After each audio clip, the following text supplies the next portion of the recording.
AITA for not helping to defend my group project partner against our professor who wants to fail her for not contributing. I, 20M, am in a computer science course for college on operating systems. I was assigned this random group project partner, 20F, and we were working on a project for most of the semester. We had decided to organize the project in a way that she would do core parts and I would do plug-in modules that depend on her core.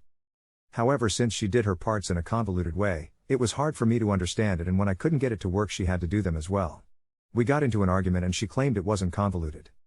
I then paid a tutor who advised me and said he could help, but that the project would be easier to do in Rust compared to C++. She agreed to redo the project in Rust if I converted everything we had so far myself, and she'd help out with the last part. We got permission from the professor to do it in Rust instead. The tutor then helped me convert her code to Rust, and which counted as my part. However, when it finally came to doing the last part, she said she had no time to work with me on it as she didn't know Rust well enough and had some ballet competition the weekend of the deadline. She offered to finish it in the C++ version, but I told her it is okay.